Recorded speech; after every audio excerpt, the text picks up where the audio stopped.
Hey everybody, it's Goblin and welcome back to the final premiere draft of the Core Sets format, as tomorrow is the launch of Innistrad Crimson Vow. So without further ado, let's check out what we've got in this pack and pick something sweet. So first and foremost, our rare, kind of decent here, Goblin Trashmaster, not the worst rare in the universe. There are goblins in every single core set in Magic's history, so this can definitely kind of lead a tribal deck. That being said, it's not the greatest rate ever. 4 mana for a 3/3. There aren't going to be too many artifacts, so being able to destroy those isn't going to come up too often. And yeah, you really need to be Goblin Tribal for this to work well. So I'm not super high on it, and I think Exclusion Mage is just a great uncommon. 3 mana for a 2/2 that returns a creature to its owner's hand when it comes into play. It's just a pretty good tempo play. It can really slow your opponent down, get your own aggro going, or just slow them down long enough to try to survive. So I think Exclusion Mage's pretty great. Gear per Guide isn't bad either, but I didn't see any premium commons in that pack, so I think it's just between really those couple uncommons there. So now we can take a Dwindle to go alongside our Exclusion Mage as a fine removal spell for blue. There's also Lich's Caress, a great removal spell for black. Druid of the Cowl is a pretty high pick for me in green. Just a great early game play that helps ramp into cards like Thornhide Wolves a bit earlier. There's Open the Graves. How good is this? Whenever a non-token creature you control dies, create a 2/2. This is a pretty slow card, but it is going to have a large impact over the course of a long game. It's kind of a weird one. It's got to be pretty good, right? Unless you're just getting beaten down immediately, it's not going to be great, but yeah, if the game goes long, I could see that being pretty powerful. It's probably between this and one of the removal spells, although Boggart Brute's always just a great, efficient, aggressive card. And there is that Gear per Guide again for green. I'm going to try out Open the Graves. I don't know how I feel about it.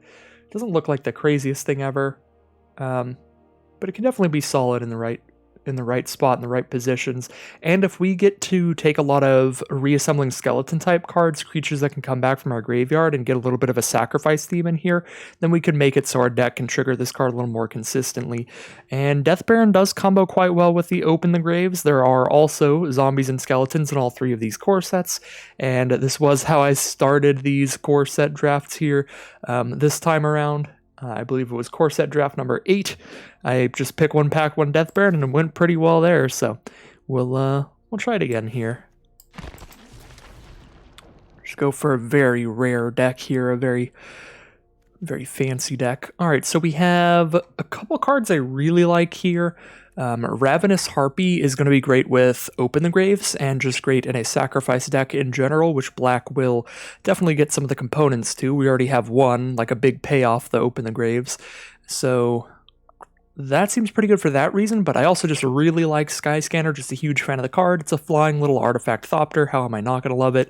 It's also just a decent rate for any deck, so any colors you end up in, you can just slap this in there and be pretty happy with it.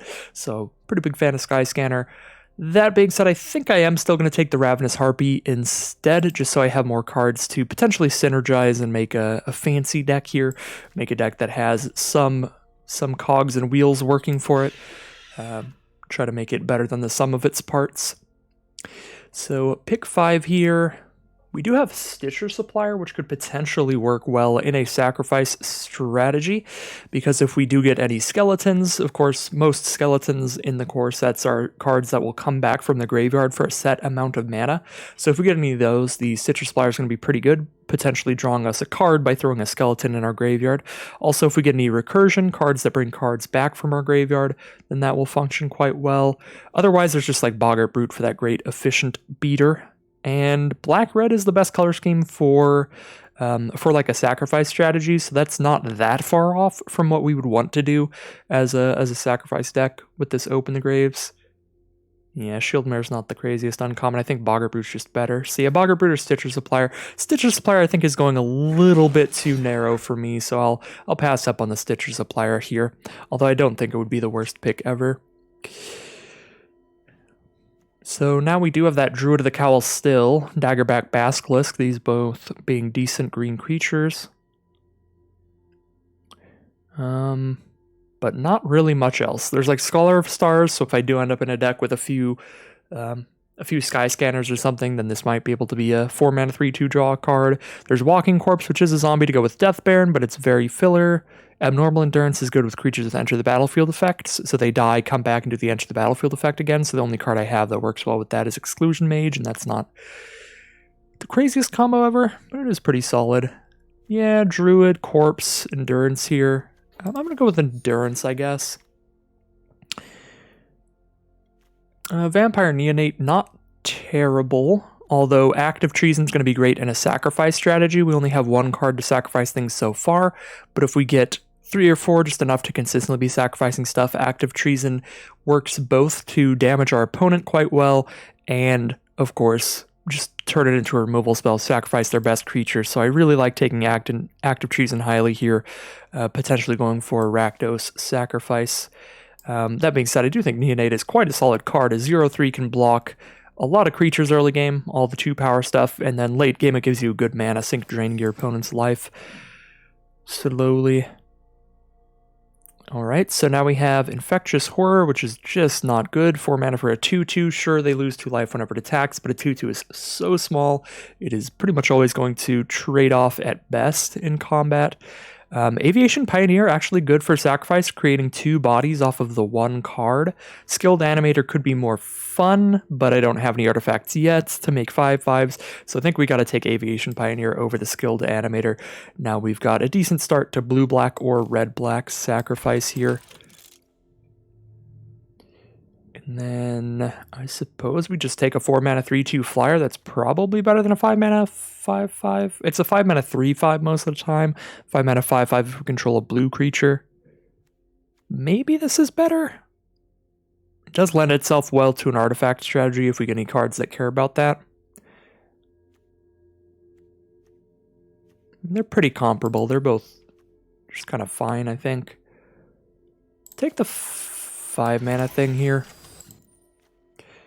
And that works out fine because now we can take the 4 mana 3/2 flyer. I guess Stitcher Supplier is still in this pack, so we could take that as well. The only color I am pretty definitely going to play is black.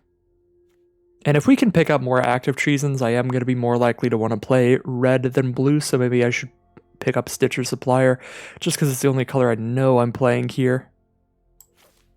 Yeah, I'll go with Stitcher Supplier. I don't even know if it's going to end up making the cut in the end here, but if we do manage to get some skeletons throughout the draft, it'll be fun. It'll be decent. I don't love Infernal Scarring. I guess I'm pretty unlikely to play green, but like technically I only have 2 cards in our off colors here, so we're not that much closer to playing blue or red than we would be green, so take it just in case. And now we get to wheel all the Walking Corpses because nobody else is going to pick them. They're a 2 mana 2/2 that does pretty much nothing for anybody else. But for us, they are a zombie. Stitcher Supplier is a zombie as well. We wheel those all day long because, again, for everybody else, they're just a 1 mana 1/1. For us, they're a 1 mana 1/1 that might draw us a card if we can pick up some skeletons. I'm actually going to go with Scholar of Stars here, because if we go the blue route, an artifact strategy could be fun with Aviation Pioneer and Gearsmith Guardian both being some artifact combos. Alright, so we have Villas Broker of Blood, which is an absolute game ender if you can cast it. The problem is it's 8 mana, so it's going to take a very long time before you can cast it. If we get any reanimation, it would be very good, but without it, it's the kind of card that in some games it's just going to cost too much mana and sit dead in your hand. But in pretty much any game where you cast it, it is going to close things out really quickly. So I think I'm still going to take it here, but it does have some issues just in how expensive it is. I really like Audacious Thief. You get to draw at least 1 card off of this, and if you're lucky and you've cleared the board with some removal, you can draw multiples. Definitely like Active Treason, but that's almost 100% chance of wheeling. And then other than that, there's like Boneclad Necromancer, which is pretty good. 5 mana for 5 power and toughness split amongst 2 creatures. Alright, ooh, love me a Gravedigger, some recursion to work with our Stitcher's Suppliers. Yep, this is also just a good rate all by itself. Trade some creature off early game and then play a Gravedigger, bring it back to your hand. Essentially, the Gravedigger just draws a card when it comes into play, but it draws a creature card of your choice from your graveyard, so just pretty good value there. So I do like that. And if Gorging Vulture wheels, I'd be pretty happy to pick that up, get some more self-mill here. Other than that, there are good blue cards here if we want to commit into the blue line, but there's not a really good reason to do that when there's a good black card in the pack. Of course, if we wanted to take a blue card, Frostlings and Warden of Evos Isle would both be quite solid. Just good enter the battlefield effect and some good evasive threats. Tomebound Lich. Alright, that's starting to get me moving a little more back towards blue here. There's nothing good in black and nothing good in red. Dragon Mage being the closest to being good, but we're definitely not playing Scorch Spitter, and Dragon Mage is again a lot of mana. We already have an 8 mana Villas. I don't want to just jam my deck full of cards that are too expensive to cast early game. Cloud Conceer honestly might be better than Tomebound Lich. It probably is. 3 mana for a 2/1 straight up draw a card versus 3 mana for a 1/3 draw a card, discard a card. Tomebound Lich can potentially do it more because you can do it whenever it hits your opponents, but just immediate draw a full card and just have evasion to be flying is so good up front. Sure, the Tomebound Lich is a zombie, but it's also possible nobody else is drafting specifically blue-black, so it's basically impossible that Cloud Conceer wheels, whereas it's slightly possible that the Tomebound Lich can wheel. So that would be interesting to me to see. But that would be another reason. We can really hope that the Lich wheels, but there's no chance that the Seer wheels. So now we have Frostlings being the best card here, probably. Just a great enter the battlefield effect. 3 mana for a 2/2, you tap their creature down and keep it tapped for a turn. So if you're on the aggressive, it's fantastic. Stop it from blocking 2 turns in a row. If you're on the defensive, it's still fine. Just stop it from attacking you next turn. It's that or like a Sorcerer of the Fang. This card's fine. I mean, a 1/3 to block in the early game, and then you can start pinging your opponent. So it's not terrible. But Field of the Dead's just unplayable. You need 7 different named lands. So unless we were drafting 5 color here, Field of the Dead not really going to work out. Alright, another excellent pack. Soul Salvage is great here. We are looking for some recursion to go with our double Stitcher Supplier. So this is essentially like the Black Divination. 3 mana to draw 2 cards, but this is 3 mana to draw 2 creature cards out of your graveyard. So pretty good though late game. Boreal Elemental is just an excellent flyer. 5 mana for a 3/4 flyer that's also just harder to cast, requiring 2 more mana to be targeted. Yarok's Wavecrasher is solid with creatures with good enter the battlefield effects like Cloud Conceer, Exclusion Mage, Gravedigger. Excellent cards here. I love Wavecrasher, love Boreal Elemental, love Soul Salvage. I think I'm going to stick with Boreal Elemental though. This card is just such a game ender just single-handedly, whereas the Yarok's Wavecrasher is really cool, fun with some of our enter the battlefield effects, but I think it's not as much of just a threat in a can like the Boreal Elemental is. Now, I guess a Frilled Sea Serpents, in case we get any recursion going on, then we might be able to reanimate a Sea Serpent early or a Villas early. I'm already definitely looking for reanimation spells with Villas in this deck costing 1 million mana. I suppose we do want to make sure we have enough early game creatures to cast and not die, and Frilled Sea Serpents are not crazy, so I guess we can go with Sorcerer here instead. Definitely want at least like 5 creatures that we're planning to cast before turn 2. Right now we have 1, 2, 3, 4. So a little bit more there. Definitely taking Soul Salvage here. Already spoke my piece on that. That seems super solid to me.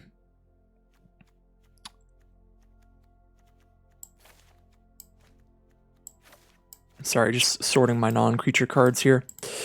Alright, so Daggersail, Aeronaut, Sage's Row, Denizen, all pretty unplayable. Overcome being the best card in the pack, but at this point we're just blue-black. So I guess we'll just take the only potentially on-color card, but we're going to cut that pretty much immediately. Alright, Boneclad Necromancer Wheel. This card is just a really good deal. 5 mana for 2 bodies that add up to 5 power and toughness. Best card in the pack there. Risen Reef Wheel 2, that would be really cool if we were blue-green. This card is very good. 3 mana for a 1/1 that at worst draws you a card when it comes into play, and it draws you another card every time you hit an elemental. At best, if it's a land on top, it just immediately puts it into play. Super good card there, but Frostling's also quite solid. That being said, I'm missing 2-drops quite a bit, and we have a lot of 3-mana creatures, so I'm going to take Metropolis Sprite over the Frostlings. I think Frostlings might be a little bit better, but Metropolis Sprite's pretty good too. I mean, 2 mana for a 1/2 flyer that can be a 2/1 flyer anytime you pay a mana, so essentially can hit your opponent for 2 a turn, get a good flying clock going there. I do think Metropolis Sprite's a pretty good card.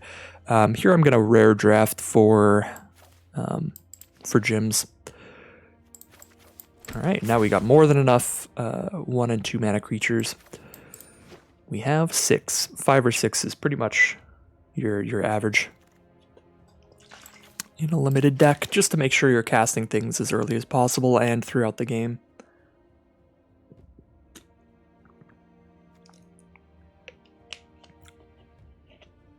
Well, Animal Sanctuary is a fun, cool card, but I don't believe we have a single bird, cat, dog, goat, ox, or snake.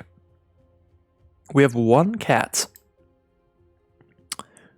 What cat do we have here? Oh, Frostlings. Alright, so I guess Animal Sanctuary could combo with Frostlings, but I think it's just going to be Spine Megalodon. This is a much better late game card, I think, than the Furled Sea Serpent. This is a Hexproofer, so it can't be targeted by anything your opponent has, so really hard to remove, and it's just a really sturdy card, a 5/7, scrying 1 whenever it attacks, so another big game ender kind of card. Just slap it in here. Alright, Capture Sphere seems good to me here. We do not have a lot of non-creature stuff going on, and certainly not a lot of removal. We currently have Abnormal Endurance, Soul Salvage, and Open the Graves, and that is it. So Capture Sphere going to be pretty important here. Get some removal in this deck, even if it's not great.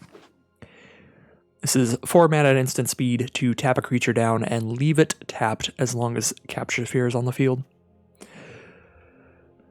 Alright, we have Archfiend's Vessel, which is a 1 mana 1/1 lifelink that if we do manage to pick up any Rise Against this pack, we will get a 5/5 flyer out of it. That being said, somebody took the Tomebound Lich last pack. So somebody else is blue-black, and they could be trying to go Reanimator. That being said, I don't think I want another 7-drop unless I'm guaranteed to go Reanimator. So that leaves it between Glidemaster and Vessel. Glidemaster is going to be better if we don't get any Reanimation. Archfiend's Vessel is going to be better if we do. I don't think Glidemaster is going to be that much better without Reanimation, but I think Vessel's just not making the cut without it. So, I don't know. The Glidemaster is also just not that great, so it's also possible it just wheels here. Alright. Could definitely use some more non-creature stuff here, and Rain of Revelation's a sweet one. Instant speed, draw 3, discard a card. Just a great draw spell there to fill out the deck with. Yep, seems super good to me. We already have 1 Megalodon. We already have a lot of 3-mana cards. Yeah, probably the best card in blue or black here. Alright, blue-black dual land. I like that better than the Blackguard, although Blackguard's ability makes it pretty decent late game. Have a lot of mana to just pump into it so that it trades up into 3 or 4 power creatures. But early game, it is pretty bad when you just don't have a bunch of extra mana sitting around. I'll just grab a backwater here. Or not bad, I would just say pretty filler.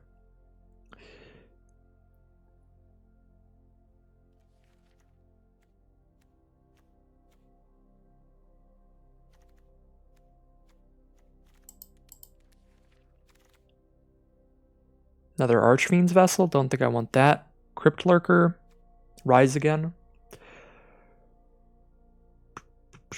Well, double Stitcher Supplier. Rain of Revelation discards a card. That's 3 ways to fill our graveyard to try to Rise Again. I think I just take Rise Again here. Trying to get a Villas or a Spine Megalodon out early. And like the worst case scenario is that we hit like a mid-range creature, which is not terrible. But like even if we look at our other cards in these two, we have Boreal Elemental, which is fine to reanimate. Guardian, Archfiend's Vessel. We actually have like a good amount of decent targets for Rise Again. 4 mana 2/5 or a 4 mana 4/3 artifact. I guess if I really want to play Scholar of Stars, I can pick up the 4/3, but a 4/3 not awesome. Could try to splash in a Twin Blade Assassins if we get any green duels, I guess, because neither of those cards are exciting to put in the deck. Alright, Cage Zombie is a zombie, so it might make the cut. Probably not. Same with Walking Corpse. I guess I'd play Walking Corpse over Sorcerer of the Fang with Death Baron in the deck. We do wield the Keen Glide Master. Do get another Spine Megalodon for our Rise again. Pretty cool. We have two... You know what? We have 2 Stitcher Supplier, 2 Metropolis Sprite, 2 Sorcerer of the Fang, and 3 Walking Corpse. Chrome Replicator might put in some work here. If you control 2 non-land permanents with the same name, this is 5 mana for 2 4/4s. So if you can trigger this pretty much ever, then it's a fantastic card. So you want to be able to trigger it, I wouldn't say reliably, but you'd want to be able to trigger it maybe a third of the time that you play it. Because I think that we would take the downside of just having a 5 mana 4/4 in our deck 2/3 of the time in order to have a 5 mana 2 4/4s in our deck like once or twice. And now we could take another Archfiend's Vessel, and now we have 2 of that as well. We could have taken another Megalodon there, which is better if we don't reanimate, better late game. But Archfiend's Vessel is just castable a much larger amount of the time. And because it's such a cheap card, it's going to help with our Chrome Replicator a lot more. You know, on turn 5, we're way more likely to have 2 1/1s on the board than 2 7 mana cards.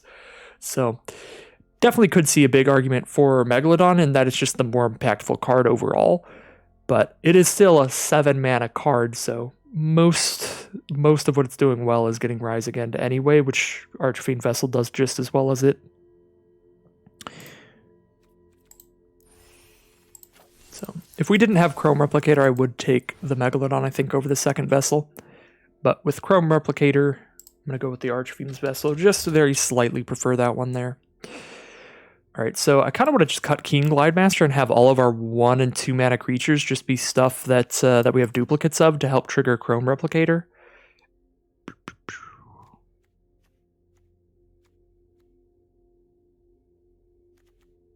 When it enters the battlefield, if it entered from your graveyard or you cast it from your graveyard, exile it, Abnormal Endurance, when this creature dies, return it to the battlefield tapped.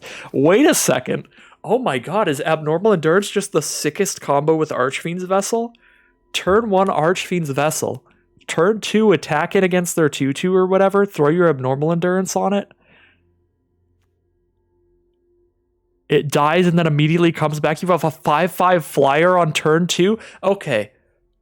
I didn't even notice this, but with this combo, with this and Chrome Replicator both being big reasons to take the Archfiend's Vessel over Megalodon, I'm very happy with the pick of Vessel over Megalodon. Still might not be, like, objectively correct, but I want to live in Magical Christmas Land where we get a 5/5 flyer out on turn 2 because we have Abnormal Endurance and Archfiend's Vessel. Good lord, what a combo. The Endurance from M19 working perfectly with the Archfiend's Vessel from M21. That is going to be sick whenever that happens. Alright, we need to cut 9 cards out of this deck.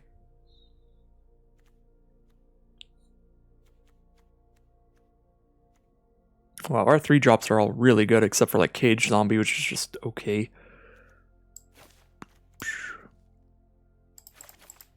Oh, why do I have to cut so many cards? I just have so many 2 or less mana cards, that's the problem. 1, 2, 3, 4, 5, 6, 7, 8, 9, 10, 11. Ooh. That's about twice what I recommend.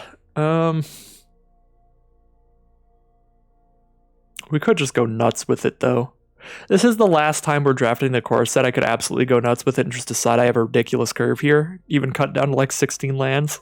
Just decide, alright, this is the 11 2-mana cards deck. Woo! But I don't think I should. I'm going to cut like double Sorcerer at least. But I'll leave all the other things that are duplicates. I'm definitely leaving triple Walking Corpse because those will hit much more consistently for Chrome Replicator than something that we only have 2 copies of. So we still need to cut 5 more cards. I honestly don't know how I feel about Open the Graves. We didn't get that much of a sacrifice theme going on for this card, and I think that's where we can definitely trigger it a lot. You know, if we're not... I don't know. This card seems very, very slow, but it does win the long game. I feel like our deck is just faster than wanting Open the Graves. Right, like we're on average playing a 1/1 turn 1, 2/2 turn 2, and then something turn 3 that might like harass one of their cards, like bounce it or tap it. Just keep beating down with our cheap stuff for a bit. Really don't know. Can we have just like big singular game-ending creatures? Although yeah, open the graves when you have this many just tiny creatures that are gonna die. Could be fine. I'm really sad we didn't get any skeletons. Somebody must have been drafting like Rakdos Sacrifice, because I think we also saw an active trees and did not wheel. See, I think we just didn't end up being the perfect deck for Open the Graves. I'm actually going to cut it here.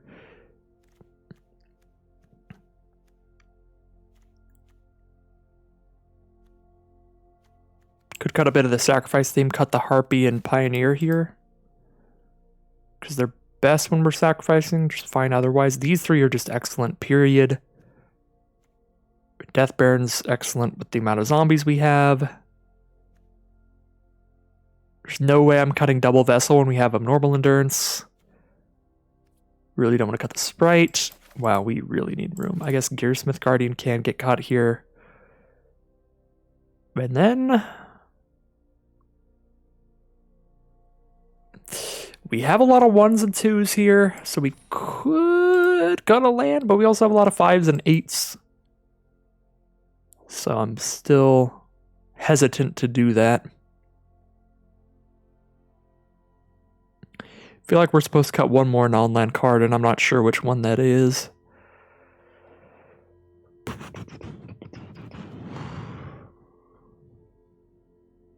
Boneclad Necromancer doesn't seem like it makes that much sense in here, because we do have a Rise Again, but we only have one Rise Again, and we're always going to have more creatures in our grave than creatures we want to reanimate, so we just like exile the worst one, or we just exile something from our opponent's grave and still trigger it, so I feel like we still keep this in.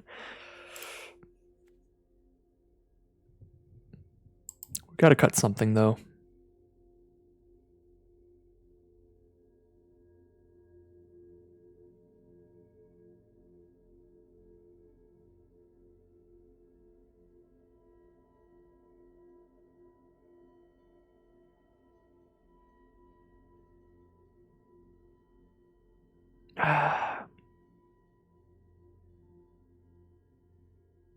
I really feel like it's wrong to cut a land because of these cards. We only have one Rise Again in here. We're not just objectively reanimating them like turn 5 instead. We are hard casting them more often than reanimating them.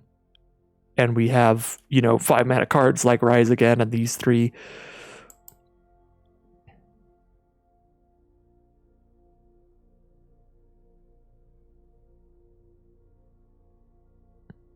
If we didn't have Chrome Replicator in here, I feel like I never should have taken this Chrome Replicator, because it's made trying to hit its ability such like a difficult thing for me, to where like if we didn't have this in here, we would easily just go like, all right, cut like 1 supplier, 1 corpse or something like that. Because like we only have 1 Rise Again, so we don't really need to self-mill like crazily to need multiples. With the corpses, they're only really good with Death Baron. We could even cut 3 corpses and throw other stuff in here. But with the Chrome Replicator, for that to work well, I am having to build a bit weird. With 2 Archfiend's Vessel, let's be honest here, with 2 Archfiend's Vessel, do we really need to self-mill to do our Rise Again? Sure, we need it to be able to Rise Again Villas, but for our Rise Again to be good, we could end up just reanimating one of these 2, even if we don't manage to discard something in hand. And we do still have Reign of Revelation to potentially discard one of these big cards. I think I kind of shot myself in the foot restricting us so hard by drafting this Chrome Replicator, as powerful as it can be, getting 2 4/4s for 5 mana. Because now I'm imagining the world where we just have like a second Megalodon instead, or whatever I took over the Replicator. And then I would probably just go like, cut the suppliers, we wouldn't have Chrome Replicator in here, and then we get to throw Open the Graves Harpy back in.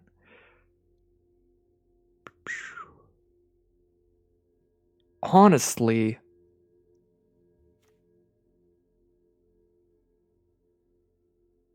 I feel like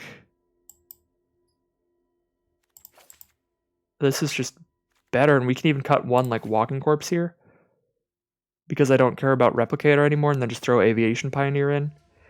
Yeah, I guess I wasn't considering that with Chrome Replicator. It takes so much work to be able to cast it, at least in this deck, to where we are actively making our deck worse by just running duplicates of some mediocre cards in order to trigger it. Yeah. Like, it's got to be at its best in those decks where you just have, you know, oh, I drafted 2 Cloud Concealers, two Frostlinks, 3 Metropolis Sprite, like that kind of thing. But we're not that deck. We have 2 Stitcher Supplier, 3 Walking Corpse, like that kind of stuff. 2 Sorcerer of the Fang. Yeah, no, I took this Chrome Replicator too highly and wasn't considering how much it would cost us when we came to deck building, because now I think this deck just looks better when we cut Replicator and some duplicates to be able to throw Open the Graves back in, Ravenous Harpy, and Aviation Pioneer, get a little bit of that sacrifice stuff going on again. Not enough for Open the Graves to look excellent, but still, I think the best 40th card here over anything else up here at this point, except for like maybe just a 5 mana 5/5. Honestly, 5 mana 5/5 could be better than Open the Graves. We'll find out. We'll run most of our rares here and have some fun with them. Not running the Field of the Dead, obviously, because that'll just never trigger. But we'll run that Open the Graves, get another rare in the deck.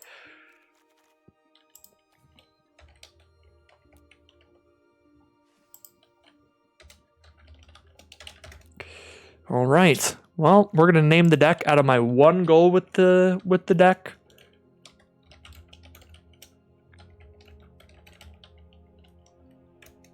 Turn 2, 5/5 flyers. Let's go. Archfiend's Vessel into Abnormal Endurance.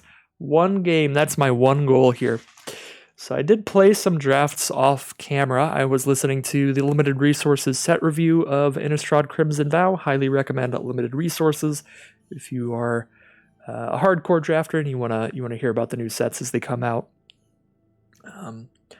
But every single draft that I've done in this format now, including the off-camera drafts, I've gone at least 4-3 or better. So overall, I've been just getting my gems back out of it or better. So I think I'm like a net positive of at least 1,500 gems in this format, which means that I have the breathing room to 0-3 here and not feel too bad about it. So this is really the for fun draft. This is just the do whatever. So Abnormal Endurance is awesome in this hand. Cloud Concealer and Aviation Pioneer both have excellent enter the battlefield effects to redo with the Endurance. Our opponent starts with a turn 1 Novice Knight, a 1 mana 2/3. Cannot attack unless it is equipped or enchanted. And our opponent is on white-red.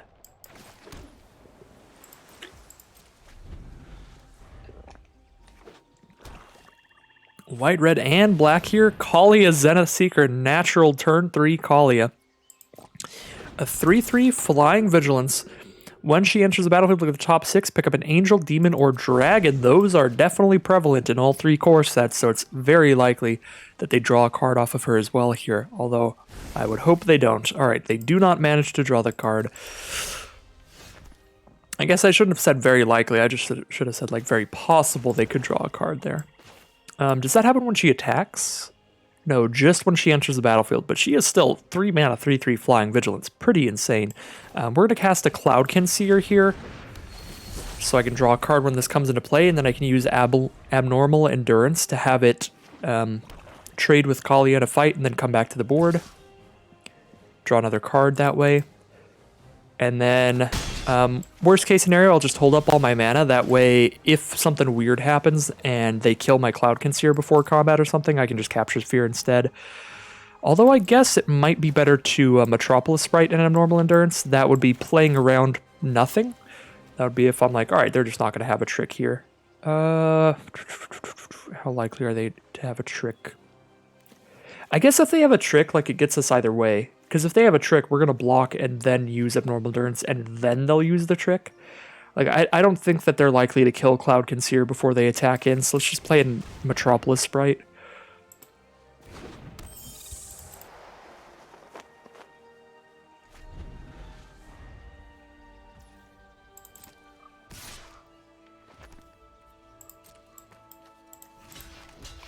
Hope this works out.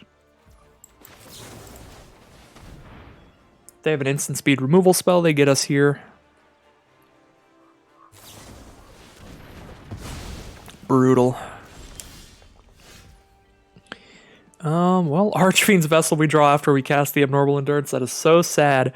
Such a sad time. But it's a 1-mana card, which means we get to go boop. Archfiend's Vessel, boop. Tap down Kalia. We can also just play Boreal Elemental as a 3/4 flyer to try to block Kalia here, but in red, black, and white, these are all removal heavy colors. Pretty sure the Elemental's just going to get killed by something. Although costing 2 more mana to get shot by removal means it is a lot more likely to survive than anything else in our hand. So it's definitely the play this turn.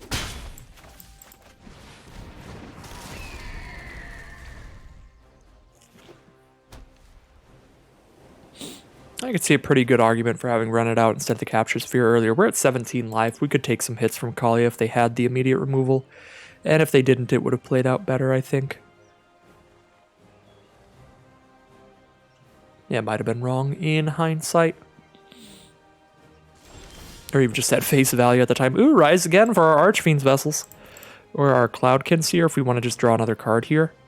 So I like playing Ravenous Harpy and just sacrificing the Vessels now and then Rise one. Seems pretty cool.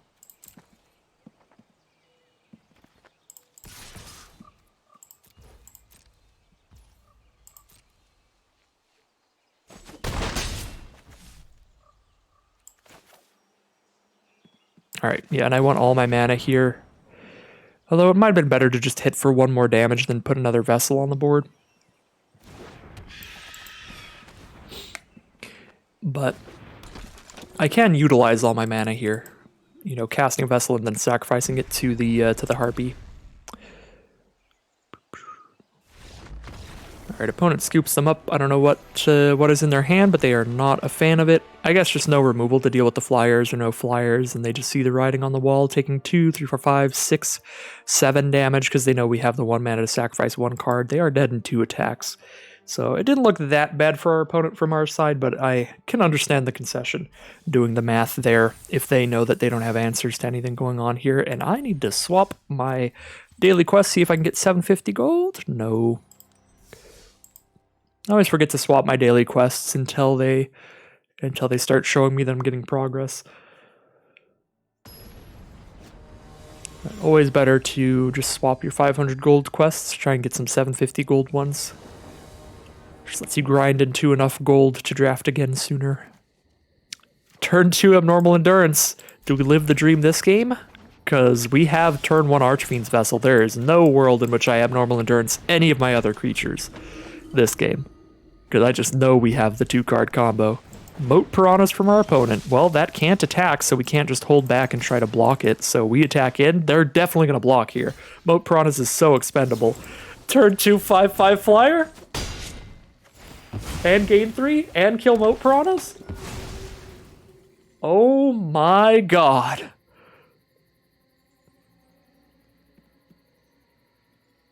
Ooh, sometimes the core set drafts just give you some absurd combos. What is happening to my board? What is happening on my board? I don't know, but I've got a 5/5 flyer. We'll just forever just see our Archfiend's Vessel there as well. Just show how great that combo was. It's just gonna hang around on the board. Just showing off. That was awesome. Oh my god, I can't believe that came together there. That was such a ridiculous trade in our favor. They do still Capture Sphere the 5/5, but if you think about it, we still got to kill their 3/3, deal 5 damage to them, and take a Capture Sphere out of their hand. So that was a fun time. I'm all about that life. All right, so we can Gravedigger, but we don't have a creature in grave. I don't know what is going on. This Archfiend's Vessel just sitting in exile on our board. Yeah, we're just gonna Reign of Revelation here, unless they cast some absurd haste creature. Then I guess we can Capture Sphere. But Reign of Revelation being instant is just so good. I remember there was a core set that had Sift in it, and I loved that. And Reign of Revelation is just Sift at instant speed, like so good. So Chandra from our opponent. One of the things I don't like about M20, that Chandra is the bane of my existence. because just at an uncommon, it means you're going to be running against planeswalkers very often. Honestly, I think we discard this island here, because all of our 5-mana cards require double black, so the blue source doesn't help us cast any of that stuff. All of our non-land cards are very castable and decent here. I mean, Corpse is not good against Chandra. We have to kill Chandra before we can put anything out. We really need to put Open the Graves on the board before we do anything, I think, is what it is, because Chandra can just -2 and kill a Walking Corpse if we play that. So I guess we could discard Walking Corpse, but I feel like discard Island, hope to draw the Swamp to just run out Open the Graves and then start playing stuff seems good to me. Like, any creature that we have with an Open the Graves on the board is essentially 2 creatures because it spits 1 out when it dies. All right, this is not ideal.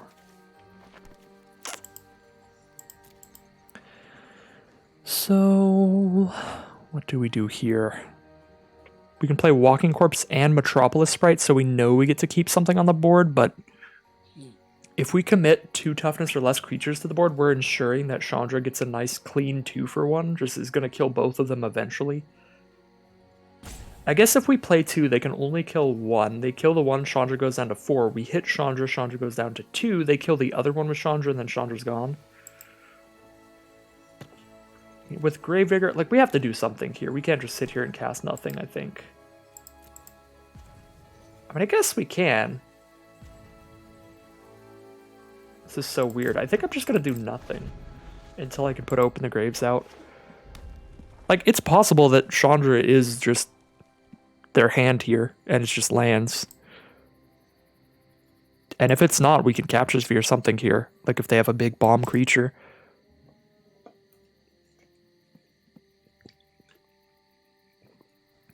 Just really feel like committing 2 toughness creatures to the board doesn't pan out super well for us until we have an Open the Graves.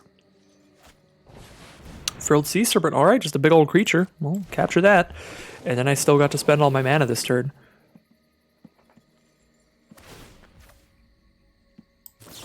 And they're just going to sit here banking more loyalty onto Chandra so that she can kill more 2 toughness stuff. Alright, there we go. Open the Graves. It is. Although we could Boneclad Necromancer first. Chandra only does 2 damage to something, and if Chandra does 2 damage to our 2/2 zombie token, we don't spit out another zombie token, because Open the Graves only triggers on non-tokens. But they have 2 cards in hand in red, black, blue. Red and black both removal heavy colors, so if they have, 3 damage to Necromancer, might be worse for us.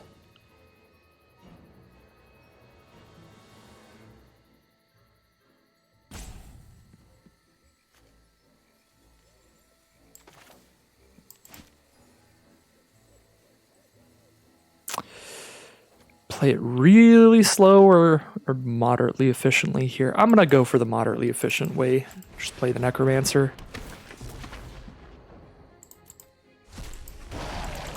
Might get less cards. Oh my god. The Archfiend's Vessel is just rubbing onto my Boneclad Necromancer now. So Chandra probably just kills my 2/2 zombie, because the zombie's going to hit Chandra for 2 anyway, so might as well get it off the board. But again, Open the Graves, it wouldn't spit out a 2/2, because that's a token, so... Alright, it works out. They didn't have removal in hand. If they had removal in hand, I would have been a little sad about not having Open the Graves out before my first creature dies. Yeah, I'm going to want this out before I play any other creatures, so I'm going to play it pre-combat. If they're going to burn my Necromancer, they have to do it right now.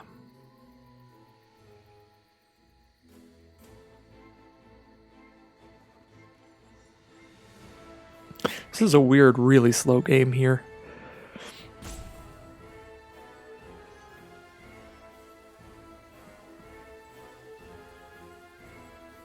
Two cards in hand is 1 removal.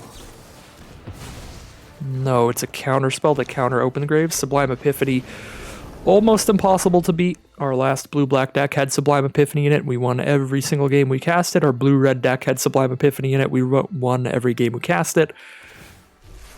Just such a really good deal. Just a 3-for-1. So for 6 mana, they countered our Open the Graves, drew a card, and got a 4/6 on the board. Just a boatload of value. And bounce Necromancer. We don't have any creatures in graves, do we? There are no creatures in graves, so even bouncing Boneclad Necromancer, we don't get another 2/2 now. Wow, that is rough. So what's right here? Is it still right to just put a 3/3 on the board? Because it's the only thing Chandra can't just kill. I don't even know, because they have a 4/6 out anyway. So how do we win this game? We win this game by casting a Villas. What is the best way we could possibly make it to Villas mana? Just have blockers for anything other than their 4/6? So yeah, I guess we play a 3/3 because that's the only thing that can stay on this board.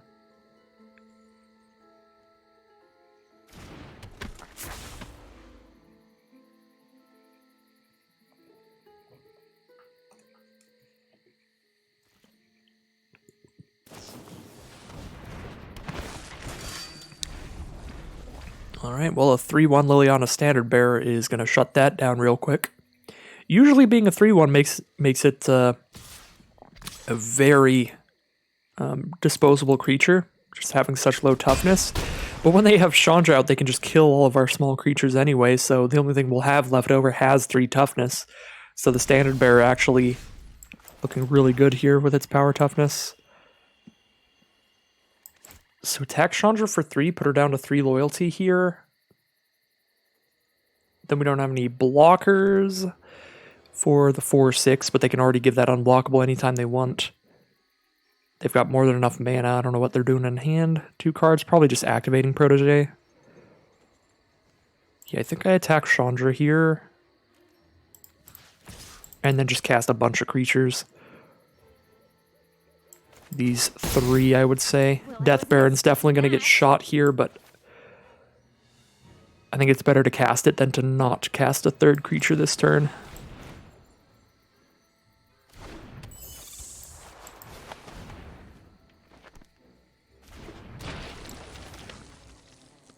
I cannot tell what is going on here. Okay. Yeah, just cast Death Baron, and then we'll plan to Gravedigg at Death Baron. We have enough mana to Gravedigger Death Baron and recast it next turn. So I think we died of Frilled Sea Serpent being unblockable. If Frilled Sea Serpent wasn't unblockable, being able to reanimate Death Baron and recast it means we'll have Death Touchers out. Captures for the Walking Corpse, okay. I guess because they can shoot the Death Baron. And then Metropolis Sprite will trade for Liliana Standard Bearer. Alright, yeah, shoot the Death Baron. Hold on. I'm gonna try something new.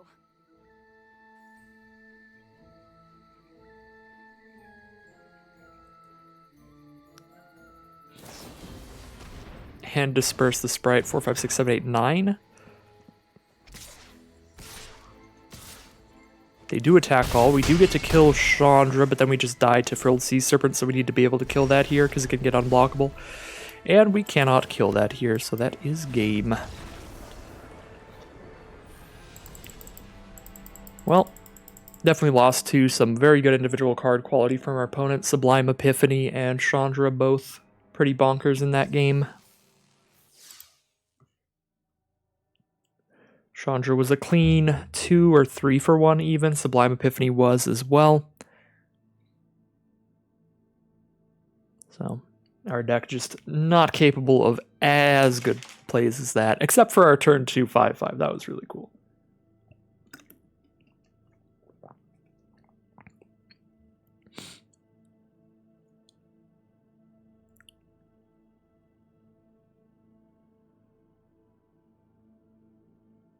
That combo is so efficient. That's the thing that I want to try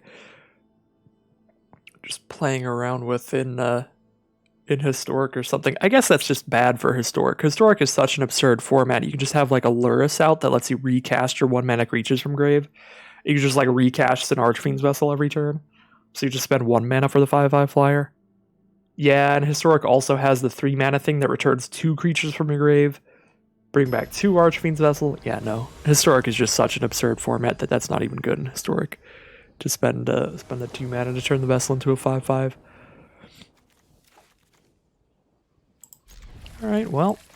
not playing Vessel turn 1, which means we're probably not playing Vessel for a while. We're going to play Metropolis Sprite turn 2.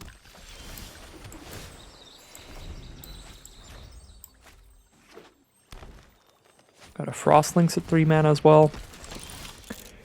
Renowned Weaponsmith from our opponent. If they picked up some Heartpiercer Bows, some Vial of Dragonfire, that can be quite a good card. Just great value in general. Searches for them from their deck. Psychic Corrosion, alright. They're going to go for some mill here. Well, we're going to play as aggressively as we can. Just dump our creatures onto the board. Bash our opponent. Psychic Corrosion, though, could work out well for us with a Gravedigger in hand. That being said, Gravedigger's our 4-drop here, so we really want to cast it next turn. They have not milled a creature yet, so Gravedigger might not work out. If they cast Sift or something and draw 3 cards here, mill us 6, I would be very happy. Alright, they do. And it's Reign of Revelation, so it's the instant speed Sift. They could have waited and not triggered our Gravedigger, but they didn't know we have Gravedigger, and I think they're trying to draw land, unless they already played land for turn.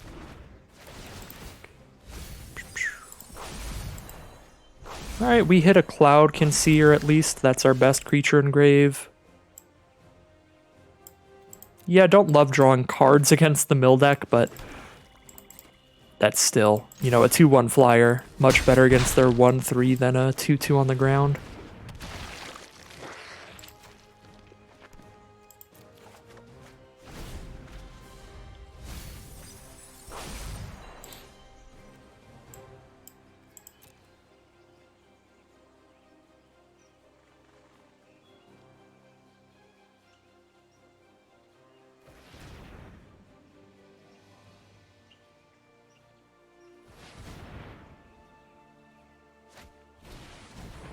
Transmogrifying Wand. They can turn our 2-2s into 2-4s, I guess.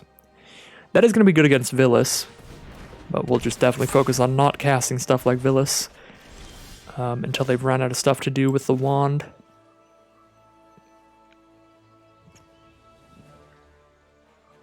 Five mana. I definitely like Cloudkin Seer, Sprite here probably.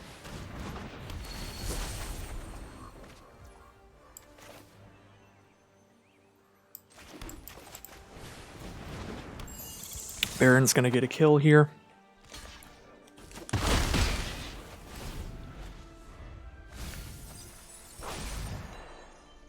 Well, they've milled our Abnormal Endurance, so Archfiend Vessel combo not coming in hot this game. I guess they haven't milled Rise from the Grave, but that is a much worse combo, because 5 mana is just a fair deal for a 5/5 flyer.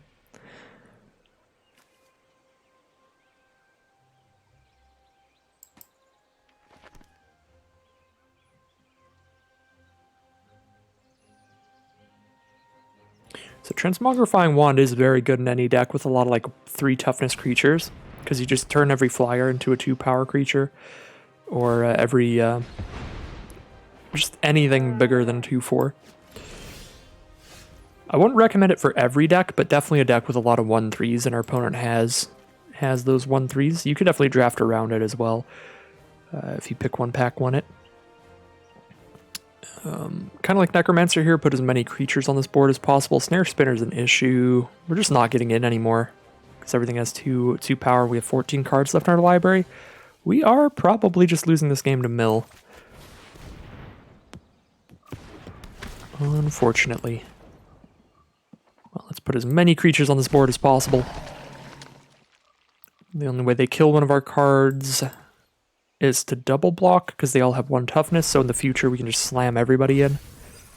Snare Spinner does get additional power when it blocks the flyers, so I guess we probably wouldn't attack with Metropolis Sprite, but now we can attack with all 4 of these.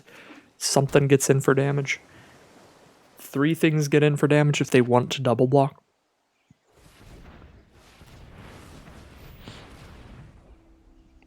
Five mana, Salvager of Secrets, return Reign of Revelation to hand, mill us 6 more cards and draw 3 more.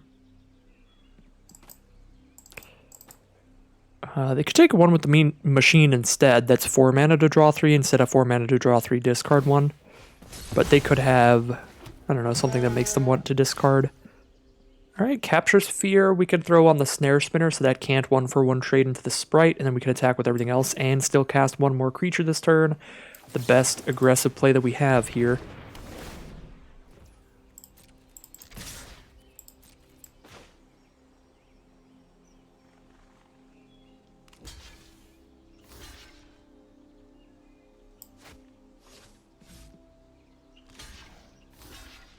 I don't know if it's better to deal one more damage immediately or to get another creature on the board. I feel like it's better to get another creature on the board, even if it's just a 1-1, because they have one blocker now.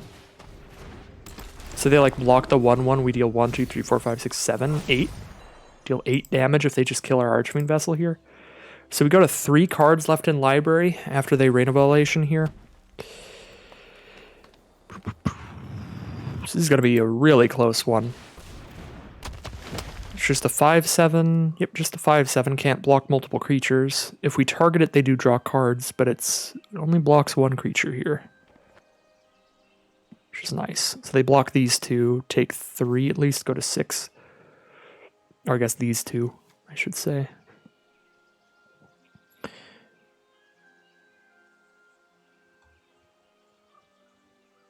If we can kill them in 2 attacks, we might actually get there here. I really like putting Ravenous Harpy on this board, because then we can sacrifice, especially because they've used all of the wand triggers, we can sacrifice whatever the Warden blocks. Oh my god, we can cast Exclusion Mage and bounce one of their creatures. We don't want to bounce the Warden, because if we target it with an ability, they'll draw 2 cards and we'll mill 4. So we bounce the Weaponsmith, right? Then they have a single blocker. Attack with everybody. They block a 2-4, take 1, 2, 3, 4, 5, 6, 7. And we play Archfiend Vessel as well and go nice and wide here.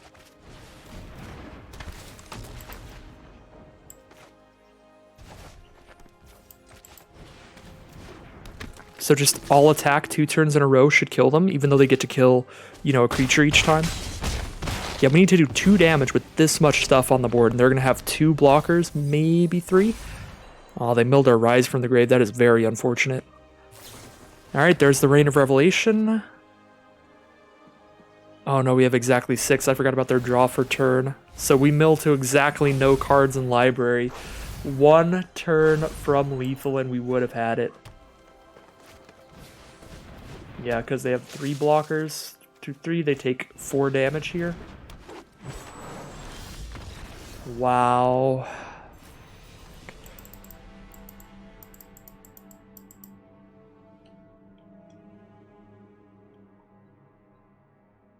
Well, closer than I thought it was going to be in the long run. But we'll certainly get got by the mill. One of the really unfortunate things about our deck in that matchup is that it's somewhat of a combo deck. Not really, but we have some 2-card combos that are really good, so when they can take some of the pieces of those combos at random, it works out really poorly for us. Like Abnormal Endurance and Rise from the Grave and Soul Salvage, all 3 of those, just all of our graveyard recursion just getting milled against the mill deck is very unfortunate. When we draw both Archfiend Vessels as well.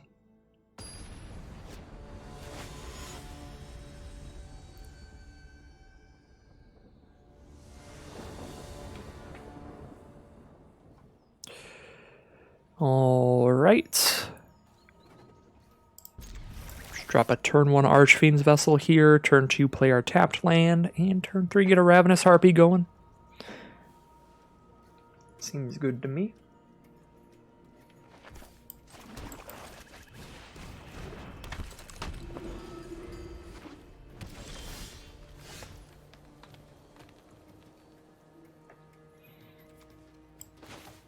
We have the Abnormal Endurance for the Archfiend's Vessel. Really cool. What a draw. Good lord. Blood Burglar. So I could just go for Endurance here and have a 5-5. Honestly, that's got to be the right thing to do, even though we could play Ravenous Harpy and that's more mana efficient technically. I'll wait till blocks, though, because this attack would be so suspicious. Like, if I attack in here, they're just going to be like, well, That's sus, and probably just not block. Whereas we can definitely block if they attack in. I mean, I guess they get some life this way if they were going to block anyway, but this is the only way to confirm that these creatures are getting into combat.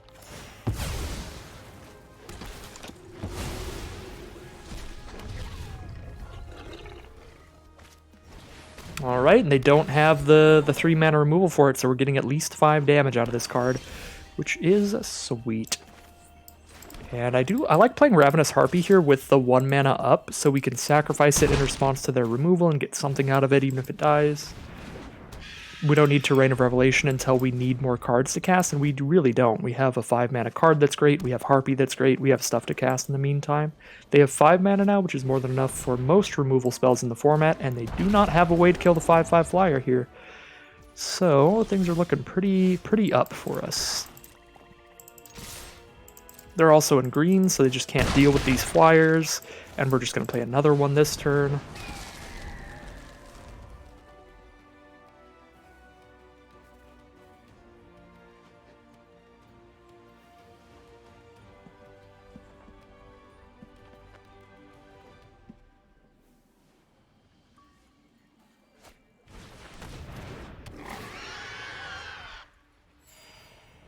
Shuffle Snout to game 4.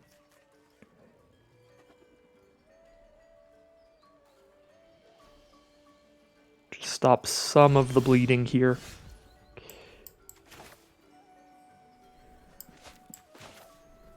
A Revelation before I do anything here, see what we draw into.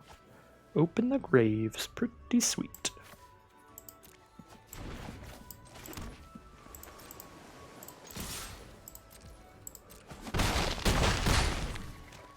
Really feel like a Walking Corpse just hardly affects this game, so I would almost rather save Harpy mana in case they have removal to kill something here.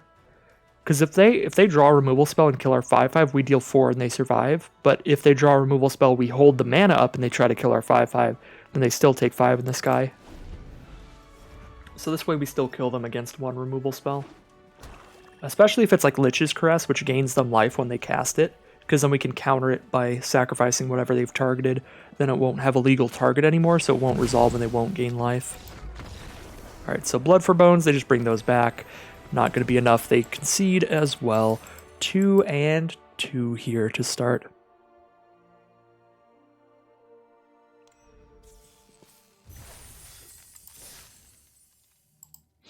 We got a turn 3 5/5 flyer, which turns out is good enough in that game at least.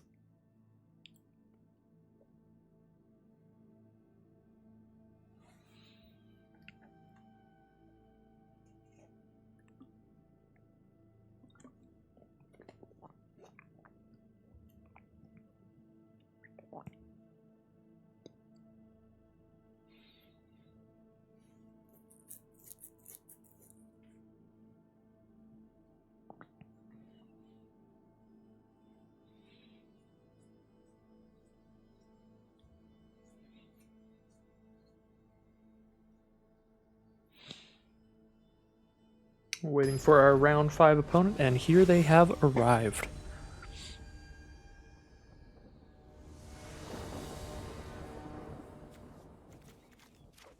Alright, not bad.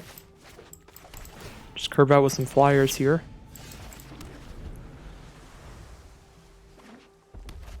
Opponent is on blue-red, a turn 2 Pack Mastiff. They can spend 2 mana to give that +1/+0 till end of turn. They can do that to all of their Pack Mastiffs, but not likely to have multiples. Turn 3, Bag of Holding. Nice card draw engine throughout a long game. 2 mana, tap it, draw a card, discard a card. 4 mana, sack it, bring all of their discard stuff back to their hand. Send in the Sprite for 1, and then drop down a Harpy.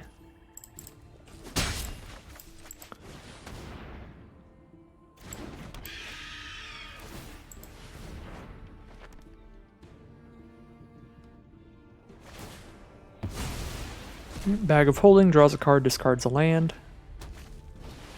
Keldon Raider is the play. Discard a card when they play it and draw a card. That will also go into the Bag of Holding, because the Bag of Holding triggers on anything they discard, even if it's to something other than the bag. Alright, Death Baron is going to make these Walking Corpses a lot better. I I kind of like just going double Walking Corpse and then next turn Death Baron instead of Boreal Elemental. Because we're going to need to be blocking here. That seems reasonable to me.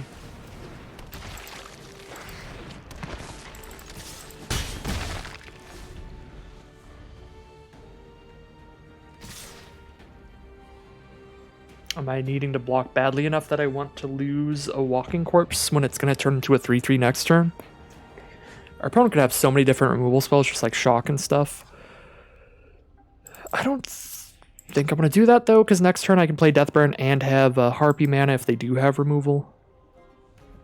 And Death Baron makes the corpses 3/3s also for attacks, if we really want to get aggressive.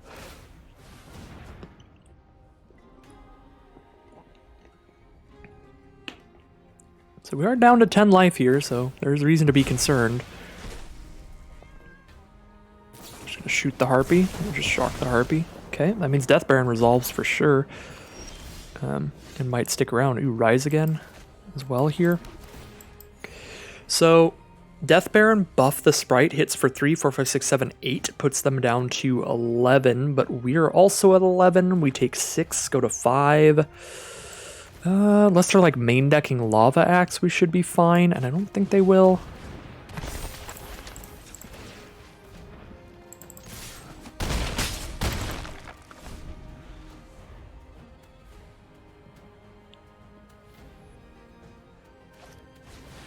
Double Vision, so the next instant or sorcery they cast, they're going to do it twice. That is very scary. We can attack in with the Walking Corpses. One like trades into the Raider, the rest just get damage in here, and then we just play a big old like Boreal Elemental, and we're sitting somewhat comfortably here. Not super comfortably, but it'll be fine.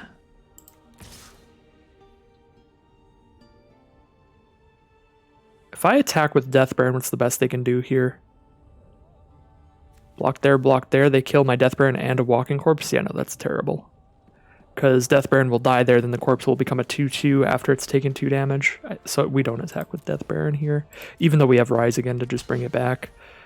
Alright, so we are hitting for 4. We could hit for 5 instead, but then I can't cast the Elemental, so that seems bad to me.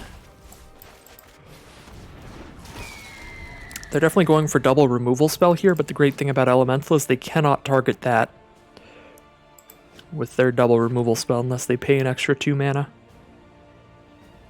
It's probably double shock, kill Baron and Corpse, Baron and Sprite. Turn to Slag, double turn to Slag. Wait, how did you target? The copy does not have to pay an extra 2 mana because they technically didn't cast it? That is... Aw, that's infuriating. Well... I mean, we're still at a good spot here. Unless their last card in hand is removal, we're winning this game with Rise of the Again.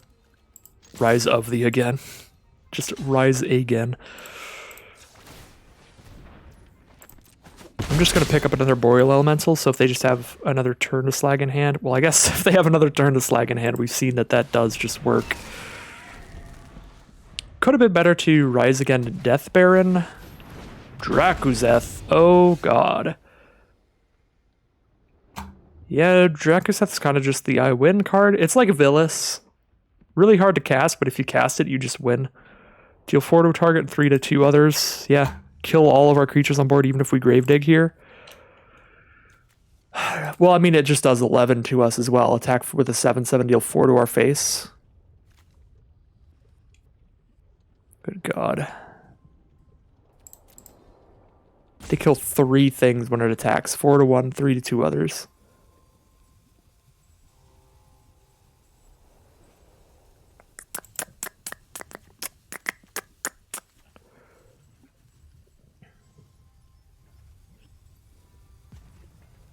We can Gravedigger and Walking Corpse to cast 2 creatures in this one turn. That way I have at least one thing left over after they attack me to hit them with. To hit them for like 2. What do we have in the deck? Is there anything that gets us out of this? We just need to kill this Drakuzeth. We have to draw a Capture Sphere. Or Villas.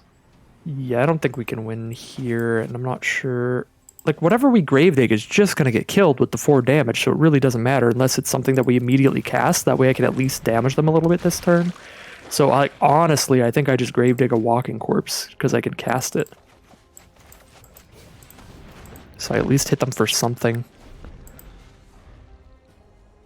But Jakuzeth is pretty absurd here.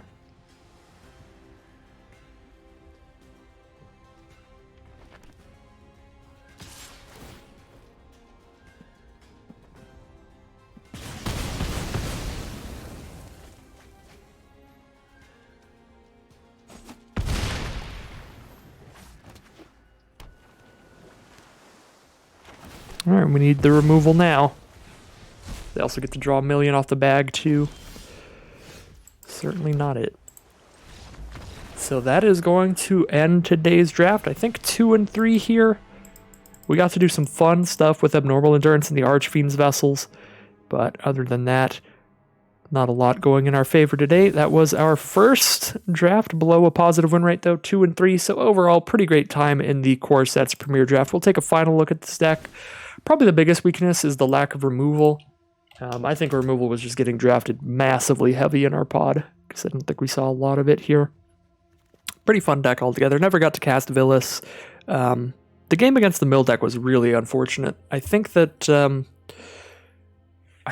we're like the favorite in the matchup against the Mill deck because like we have Rise Again, Soul Salvage type stuff in this deck. It just all got milled. So that was very poor for us. Being 1 turn off from the kill was very unfortunate too. Other than that, of course, Jakuzeth just coming in and demolishing our soul was pretty sad. If they didn't have a Jakuzeth, if that was any just comparably, fair 5-drop creature, I think we could have won the game handily, but Jakuzeth just blowing up 3 of our cards and hitting us for 7. Massive, massive swing. So, unfortunate stuff there. 2 and 3. Which will leave us with only 250 gems. So that does kind of knock us down. We have spent all of those extra gems that we were rewarded in the earlier drafts. But that is going to end today's video. That is going to end the Core Sets Premier Drafts, as well as tomorrow is the launch of Innistrad Crimson Vow. So if you are excited for the new set, as I am, then stick around for that. We'll have a video out tomorrow and every day this week of the new set. You can also check out the Twitch channel in the link in the description, where I will be playing practice drafts of the new set pretty heavily for the first day or 2. And yeah, that is going to end today's video. Thank you all very much for watching, and I'll see you again very soon for more Magic Arena.